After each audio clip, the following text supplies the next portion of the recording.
Hello दोस्तों, आज मैं आपके लिए एक और दिल दहला देने वाली कहानी लेके आई हूँ। तो चलिए दोस्तों शुरू करते हैं आज की कहानी। ये बात तब की है जब मैं यानी विक्की और मेरा दोस्त महेश हम दोनों अपने दोस्त विनोद की शादी में उसके गांव जा रहे थे। विनोद हम दोनों का कॉलेज फ्रेंड था और जहाँ उसका गांव था वहाँ ना तो मैं कभी गया और ना ही महेश कभी गया। फिर भी मैंने और महेश ने सोच लिया था कि अपने दोस्त विनोद की शादी में ज़रूर जाना है, इसलिए हमने विनोद से फ़ोन से ही उसके गांव का पूरा एड्रेस ले लिया था। उसका गांव गढ़वाल के पहाड़ों में था, इसलिए हम बस से ही जा रहे थे। और विनोद के बताए अनुसार बस ने जब हमें पहाड़ों के उस एक छोटे से बस स्टॉप पर उतारा जहां से विनोद के गांव जाने के लिए हमें दूसरी गाड़ी पकड़नी थी, पर हमें बस ने जब उतारा तब तक तो काफ़ी अंधेरा हो गया था। रात के लगभग उस समय 8 या 9 बज रहे होंगे, पर अंधेरा तक तो ठीक था। पर हमने जैसे ही उस बस स्टॉप के इधर उधर देखा तो हमें वहां आसपास कोई भी गाड़ी या कोई इंसान भी नहीं दिख रहा था। पर हमें विनोद ने बताया था कि हमारे बस से नीचे उतरते ही कोई न कोई टैक्सी मिल ही जाएगी, पर यहाँ तो दूर दूर तक कोई इंसान भी नहीं दिख रहा था। फिर उसके बाद मैंने तुरंत महेश से कहा, अरे यार यहाँ तो कोई भी नहीं दिख रहा, तू विनोद को फ़ोन तो लगा। मेरी बात सुनकर महेश ने तुरंत विनोद को फ़ोन लगाया, पर उसका फ़ोन स्विच ऑफ आ रहा था। उसके 3-4 बार कोशिश करने के बाद भी विनोद का फ़ोन नहीं लगा तो उसने मुझसे कहा, अबे भाई विनोद का फ़ोन तो स्विच ऑफ आ रहा है, अब क्या करें? विनोद के अलावा किसी और का नंबर भी तो नहीं है। महेश की बात सुनकर मैंने कहा, चल यार थोड़ा आगे चलकर देखते हैं, क्या पता कोई टैक्सी या कोई आदमी रास्ता पूछने के लिए मिल जाए। मेरा इतने बोलने के बाद हम दोनों पैदल ही बस स्टॉप से आगे की तरफ जाने लगे। हम दोनों पैदल चलते चलते लगभग 1 किलोमीटर तक आगे निकल गए थे, पर हमें अभी तक कोई भी इंसान नहीं दिखा था। तभी हम थोड़ा और आगे गए होंगे, तभी हमने देखा हमारे आगे से एक खच्चर वाला चला आ रहा था। उसके पास आते ही मैंने उस खच्चर वाले से कहा, अरे भैया ये कंचनपुर कहाँ है? मेरी बात सुनकर वो खच्चर वाला रुका और बोला, कंचनपुर नाम तो सुना है। हाँ याद आया, कंचनपुर तो यहाँ से सीधा जाओगे तो यहाँ से लगभग 15 किलोमीटर दूर पड़ेगा। उसकी बात खत्म होते ही महेश ने कहा, अरे भैया यहाँ आसपास कोई टैक्सी वैक्सी मिल जाएगी क्या? फिर उस खच्चर वाले ने कहा, वो तो 1 किलोमीटर पीछे जो बस स्टॉप है ना, वहाँ क्या पता मिल जाए।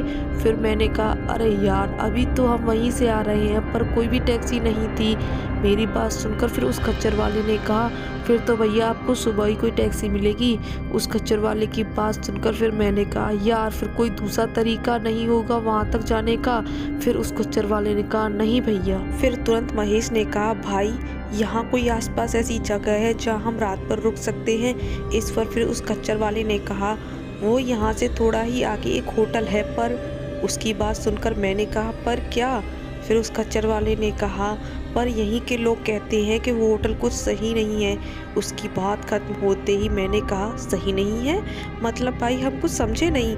फिर उस खच्चर वाले ने कहा, यहीं के लोग कहते हैं भैया कि वो होटल भूतिया है और वहाँ कोई नहीं जाता। उसकी बात सुनकर महेश हंसने लगा और हंसते हुए ही कहा, अबे यार तू भी कहाँ इन भूतों की बात कर रहा है, ये भूत कुछ नहीं होते। और विक्की मैंने तेरे से कहा था ना कि यहाँ कोई ना कोई भूतों की बात ज़रूर करेगा। महेश की बात सुनकर उस खच्चर वाले ने कहा, अरे भैया मेरा काम था आपको बताना, मैंने आपको बता दिया, और रही दूसरी बात आपको उस पर विश्वास हो या ना हो। फिर मैंने कहा, अरे भैया इसका ऐसा मतलब नहीं था, ये तो मजाक कर रहा था। वैसे आपने कहाँ बताया था वो होटल? फिर उस खच्चर वाले ने कहा, वो यहाँ से सीधा आगे जाओगे तो थोड़े ही आगे वो आपको होटल दिख जाएगा। फिर उसके बाद उस खच्चर वाले के बताए अनुसार मैं और महेश हम दोनों चल दिए उस होटल की ओर।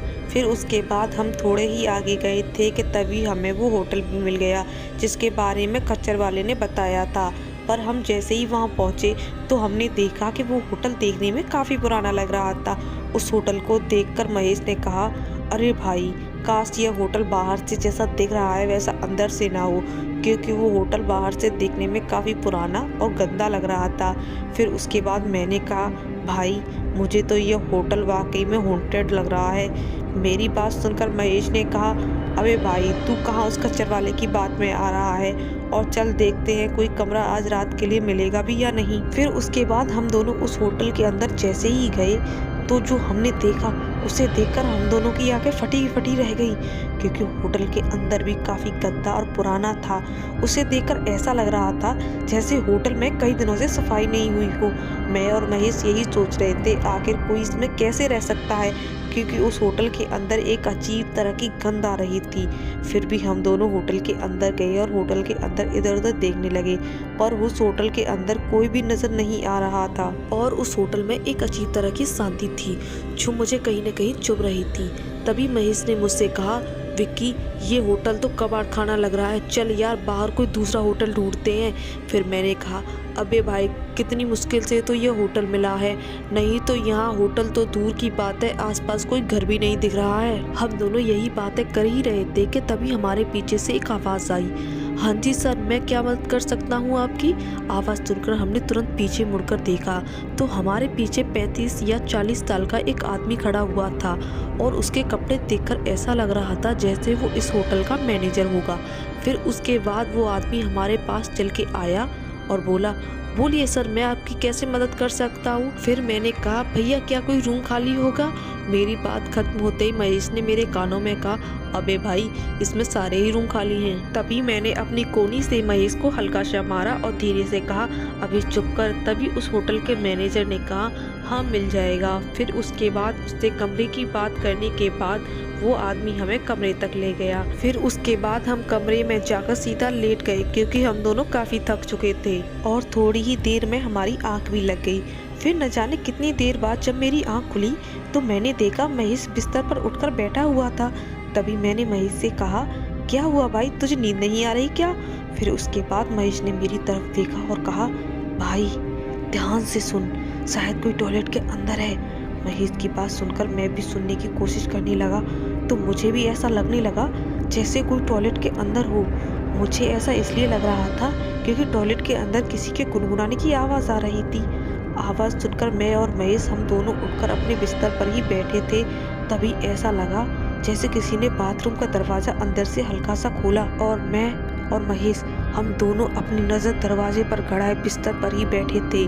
पर तभी जब बाथरूम का दरवाज़ा खुला तो मेरी आंखें फटी की फटी रह गई और मेरे दिल की धड़कन अपनी दूनी रफ्तार में ऐसे चलने लगी जैसे मेरा दिल अभी छाती फाड़कर बाहर आ जाएगा, क्योंकि मैंने देखा बाथरूम के अंदर से महेश अपना मुंह पोंछते हुए बाहर निकला और जैसे ही उसने अपने मुंह से टॉवल हटाया तो उसकी भी आंखें फटी की फटी रह गई, क्योंकि उसने देखा मेरे बगल में भी एक महेश बैठा हुआ था और जो महेश मेरे बगल में बैठा हुआ था उसकी भी हालत ख़राब हो रखी थी।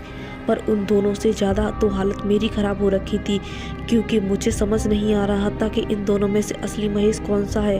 तभी बाथरूम के दरवाजे के पास खड़े महेश ने कहा, अबे विक्की जल्दी उठ वहाँ से, वो पता नहीं कौन है। उसकी बात खत्म होती उससे पहले जो महेश मेरे बगल में बैठा हुआ था उसने कहा, नहीं विक्की वो पता नहीं कौन है, मैं तो कब से तेरे साथ हूँ। फिर दूसरे महेश ने कहा जो बाथरूम के दरवाजे के पास खड़ा हुआ था, यार भाई तू जब सो रहा था मैं तभी टॉयलेट गया था, पर जब वहाँ से वापस आया तो पता नहीं ये कहाँ से तेरे बगल में आकर बैठ गया। मैं इन दोनों की बात बड़े ही ध्यान से सुन रहा था, पर मैं यह खुद समझ नहीं पा रहा था कि इन दोनों में से असली महेश कौन है। तभी मुझे याद आया कि महेश के सीधे हाथ पे एक निशान है, इसलिए मैंने कहा, तुम दोनों में से जो भी असली महेश है वो अपने सीधे हाथ की बाजू ऊपर करके मुझे दिखाओ। फिर उसके बाद जो महेश बाथरूम के दरवाजे के पास खड़ा हुआ था उसने तुरंत अपने सीधे हाथ की बाजू ऊपर की और कहा, देख भाई। मैंने जैसे ही उसके हाथ की तरफ देखा तो उसके हाथ पर वो निशान था जिसके बारे में मैं सोच रहा था।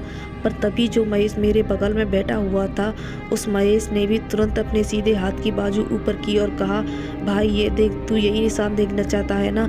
मैंने जैसे ही अपने बगल वाले महेश की हाथ की तरफ देखा तो मेरा दिमाग पूरा ख़राब हो गया, क्योंकि उन दोनों महेश के हाथ में बिल्कुल वैसा ही निशान था जिस निशान के बारे में अब तक सोच रहा था।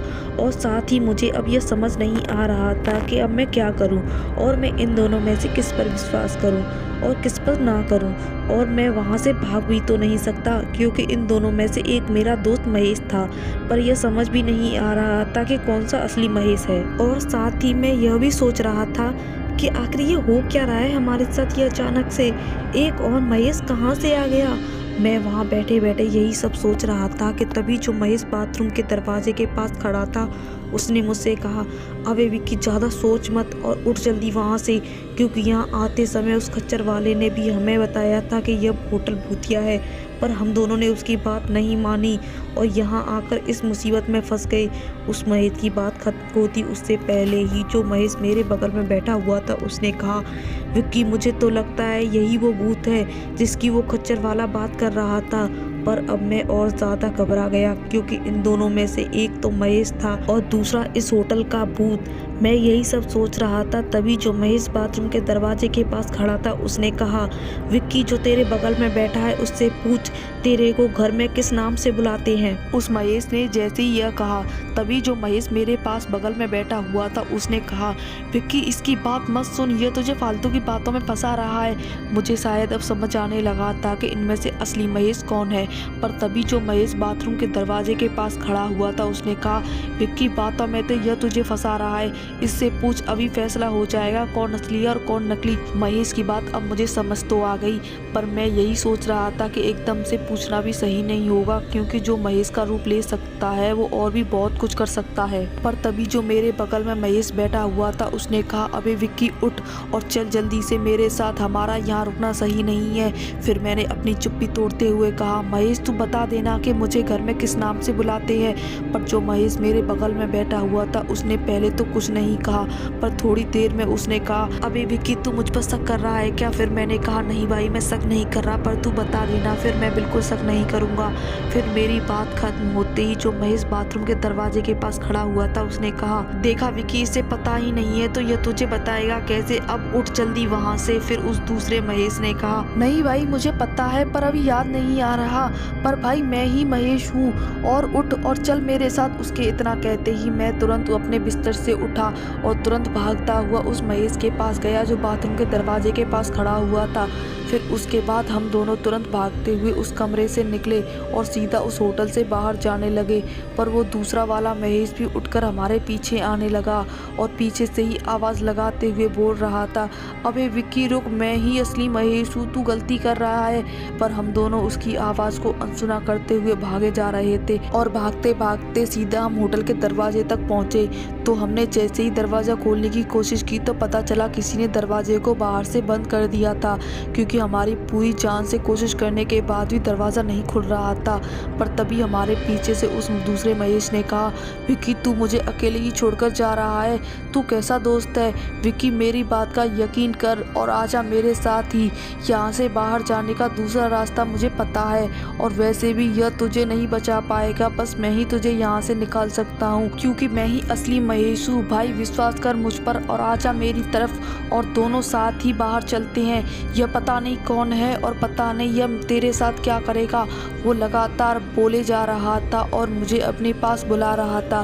पर तभी मेरे साथ वाले महेश ने कहा, विक्की वो देख खिड़की, उससे ही तोड़कर बाहर जाते हैं। फिर उसके बाद हम दोनों तुरंत खिड़की के पास गए और पास में ही रखी कुर्सी उठाकर खिड़की में फेंक कर मारी, जिससे वो खिड़की तुरंत टूट गई और दूसरा वाला महेश अंदर ही रह गया। फिर उसके बाद मैं और महेश हम दोनों पैदल ही विनोद के घर की तरफ गए, और जब हम दोनों वहाँ पहुँचे तो हमने सारी बात विनोद और उसके घर वालों को बताई।